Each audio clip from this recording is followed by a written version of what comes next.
Welcome back to 5 Acre Sunny Farm. I'm Tara Lynn, and we've had some really cold weather here in North Carolina. I am currently at my apiary in Pittsboro, which is just south of Chapel Hill. If you're new to following, I also have an apiary in Western North Carolina, just west of Bryson City. And I have been out there during this super cold time, but it was too chilly to peek in the hives out in the mountains.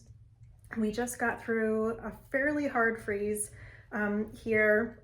We got down into almost single digits. We were getting very close.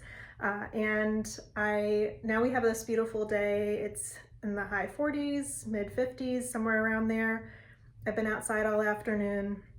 No jacket necessary, just working in the yard. One of the things that I want to do before I get changed and cleaned up is I want to go check on all the hives.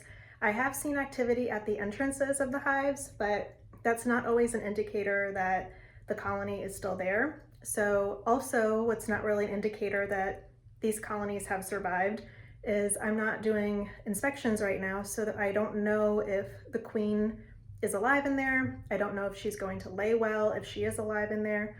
So we have a day coming up that's in the mid 60s this week.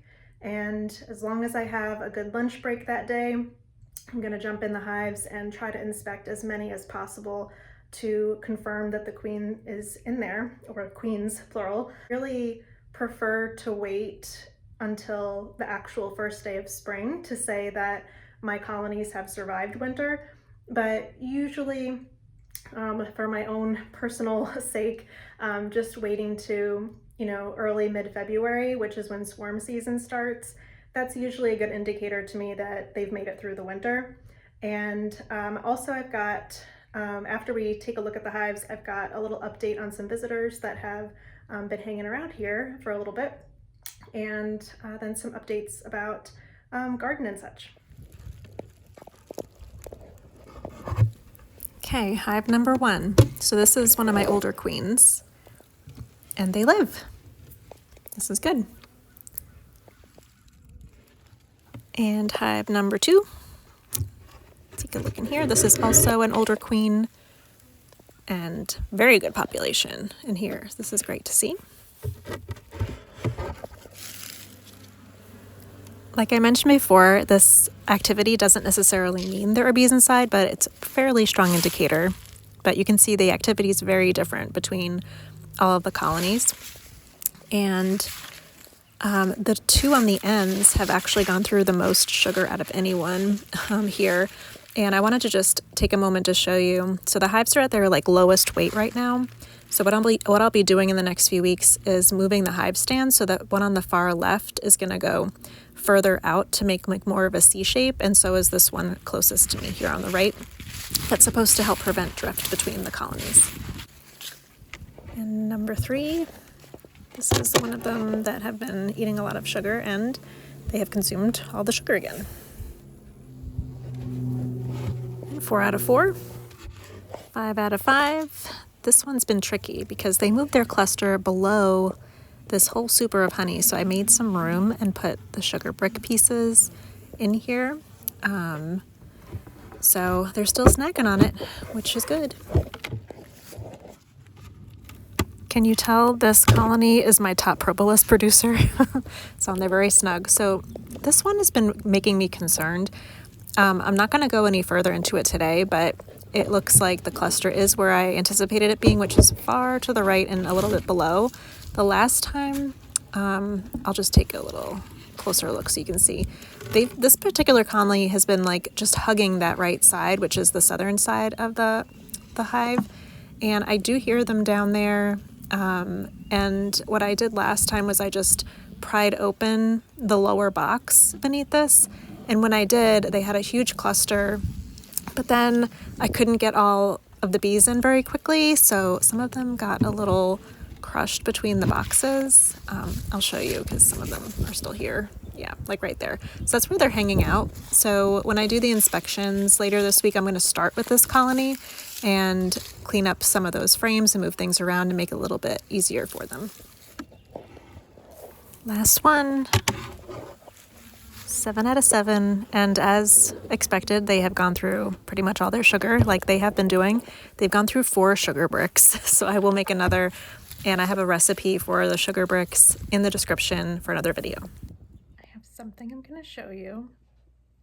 And a few years ago, we had a little visitor stop by, and this morning I thought he came back with his girlfriend, but I have a pretty strong feeling that they belong to a neighbor because I've heard their noises for a few months and I've been suspecting that a neighbor has these. But take a look at who has come by for breakfast and for dinner today.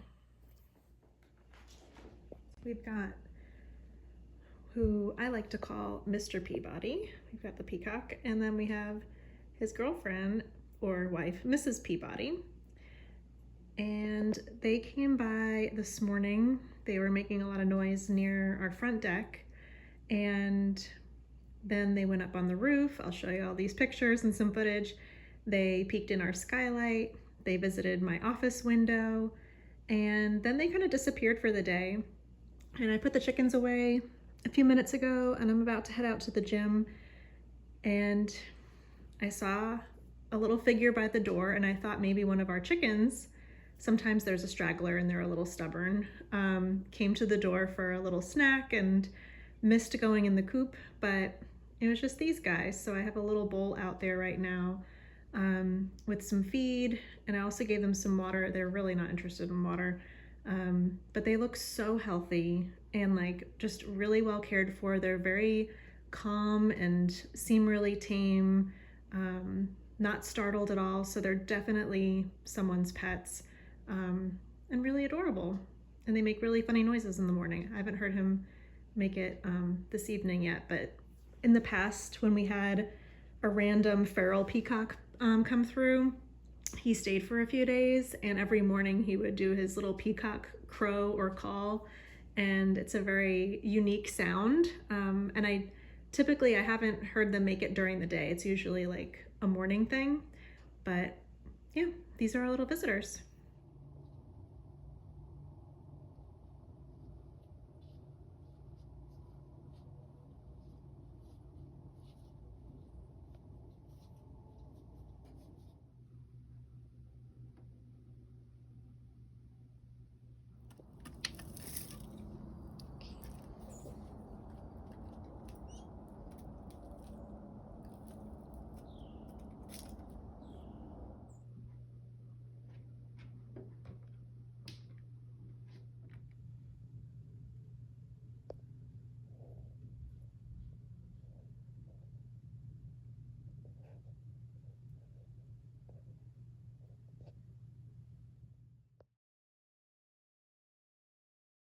While I haven't been posting many videos over the winter, I may have shared in my last video that we had a really big loss just before winter started, which I'm not really ready to talk about yet, but I've just been hibernating. I have been fairly active on the blog, so if you are interested in some tools for identifying different plants that you could put on your property to help boost forage in your area, there's not like specific plant recommendations, but there's a really cool new tool, or at least newer to me. I learned about it a little while ago, and I've been leaning on it a bit to see like what has a high, like what's a high concentration in this area, as far as do I have a lot of forage available for bees in certain seasons. So I have a post on my blog, taralintoday.substack.com, and I'll leave a link to that in the description. And it's a free tool that you can go online and you can do 1, 3, and 5 mile radius points around your property, or any property you're curious about. You could also trace a property too. So if you didn't want to have, generic circle radius around there. And there's also reports on precipitation and pollinator habitat. And if you're maybe thinking of moving, it's a great tool to use if you are curious about places that you want to move to and what might be a risk for your bees, because there's also a pesticide exposure on there too. I am hoping to do a separate video about that tool and how I'm using it, but for now there's a post about it, and that's linked in the description, and I'll share more next time.